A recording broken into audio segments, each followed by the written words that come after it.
Take a look at the device you're using right now. Have you ever wondered how it actually got to you? I mean, it's incredibly easy to think of global trade as just, data flashing on a screen or cargo planes flying overhead. But the reality is far more grounded. Or, well, actually scratch that. It's floating. I want to start off with this massive number right here, 80%. Roughly 80% of all international trade, literally everything from the clothes on your back to the energy powering your home, is moved by sea. Welcome to This Explainer. Today, we're taking a deep dive into the fascinating, largely unseen maritime network that absolutely controls our global economy. We're going to explore how the historical transition to the standard shipping container made all this possible, and how strategic megaports and these incredibly narrow maritime choke points dictate global trade, shape entire economies, and totally influence geopolitics. So here is our roadmap for today. 1. The ocean economy's scale. 2. Asian megaports dominant. 3. The fragile maritime choke points. 4. Crises in Suez and Panama. And finally, 5. Reshaping future global trade. Let's get right into it. Section 1. The ocean economy scale. Billions of tons, trillions of miles. Let's start at the absolute macro level. In the year 2023 alone, total global maritime trade surpassed a massive 12 billion tons. Just think about that for a second. 12 billion tons of cargo crossing our oceans.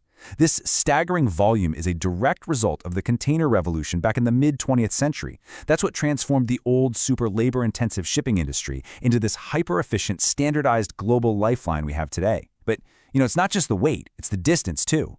That cargo traveled roughly 62 trillion ton-miles. This system is the undisputed backbone of the world economy, totally outshining every other mode of transport in both value and volume. And that brings us to a major shift currently happening in the industry. As the United Nations Conference on Trade and Development recently put it, distance is no longer geography, it is geoeconomics. So, what does that actually mean? Well, geopolitical disruptions, shifting trade policies, and tariffs are literally forcing ships onto longer, way more distant routes. Because of this, seaborne trade measured in ton-miles is surging much faster than the actual physical cargo volumes. Ships are having to sail much further around the world just to avoid conflict zones and unpredictable disruptions. Section 2. Asian megaports dominate. The epicenter of global trade. Over the past few decades, the entire geography of trade has fundamentally shifted.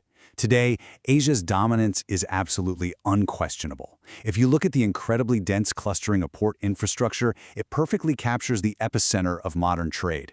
Developing nations in Asia alone handle nearly half of the world's total maritime volume. In fact, Asia controls half of the entire world's port capacity and handles 2/3 of all global container throughput.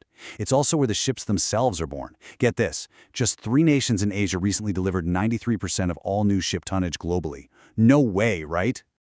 Just look at the sheer numbers moving through these top hubs. These are the top 3 container ports in the world. And yep, they're all located in Asia. Shanghai cleared over 51 million TEUs. And real quick, TEU stands for 20-foot equivalent unit, basically just your standard shipping container. So over 51 million of those. Singapore handled over 41 million, and Ningbo Zhoushan handled over 39 million. To put that into perspective for you, the absolute busiest ports in Europe or the US handle just a tiny fraction of this volume. These megaports are highly automated, rapidly expanding, and absolutely essential to global manufacturing. Section 3. The fragile maritime choke points. Weaponized interdependency. Okay, here is where this entire system hits a massive vulnerability. This 12 billion ton colossus we've been talking about, it relies almost entirely on a few incredibly narrow geographic bottlenecks.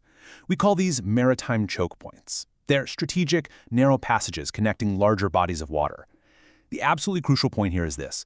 Because there are virtually no practical alternative routes, these tiny little passages become focal points for what experts call weaponized interdependency. It's like a giant hourglass. Small disruptions right at the neck can bring the global economy to its knees, allowing middle powers or even non-state actors to inflict just massive economic damage.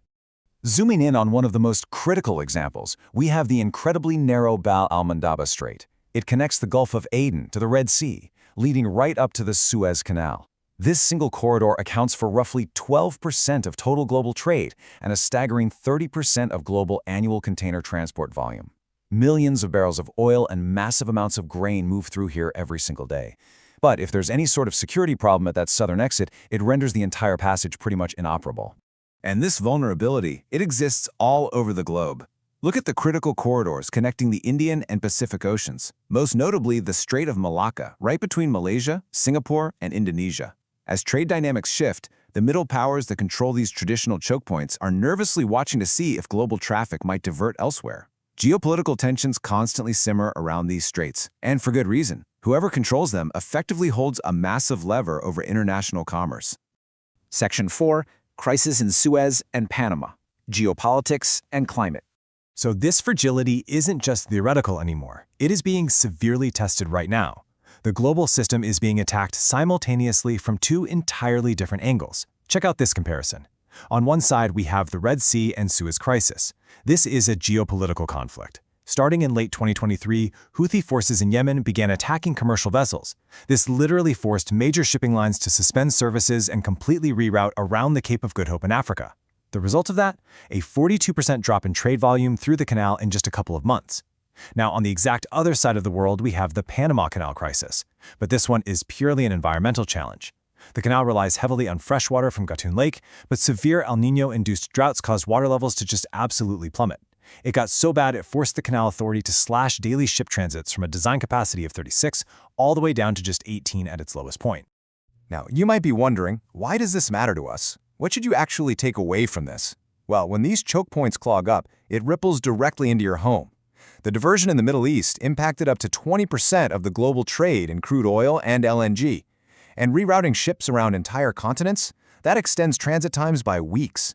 This creates a massive surge in logistical costs and maritime insurance premiums. And here's the kicker. Those costs are never just absorbed by the shipping companies. They're passed right down the line, leading to spiking consumer prices globally for everyday goods you buy. To put a hard number on it, researchers estimate that disruptions at these vital maritime choke points lead to approximately $14 billion in direct economic losses every single year. That's billion with a B. And that is just the direct loss. It doesn't even include the billions lost globally due to the subsequent spike in freight rates when these trade routes are blocked. Section 5. Reshaping Future Global Trade, New Routes and Technologies. So, how does an industry that moves 12 billion tons of cargo actually adapt to a world full of sudden geopolitical shocks and unpredictable climate change? The entire architecture of maritime transport is fundamentally changing right now. First off, there's a massive push for decarbonization. Over half of new ship orders today are for alternative fuel vessels to meet net zero emissions targets. Second, ports are rapidly digitizing their terminal gates and using smart traffic management to clear out bottlenecks way more efficiently. Third, companies are actively developing backup logistics strategies, things like diversifying their suppliers and utilizing regional ports. And finally, as climate change literally melts sea ice, new highly complex routes are gaining some serious traction. Take the Arctic route, for example. It can significantly shorten the distance between major industrial regions, though, for sure, it brings its very own set of complicated geopolitical dependencies. We've seen the sheer, mind-blowing scale of the ocean economy, the undeniable dominance of Asia's megaports, and the staggering fragility of those narrow straits that hold the whole shebang together. The global supply chain really is a miracle of modern efficiency, but man, it is incredibly delicate. So I want to leave you with this to ponder. As our climate continues to change and geopolitics fracture even further, can this hidden infrastructure of global trade adapt fast enough to survive the changing tides? Thank you so much for joining me on this explainer, and remember to keep questioning how the world around you actually works.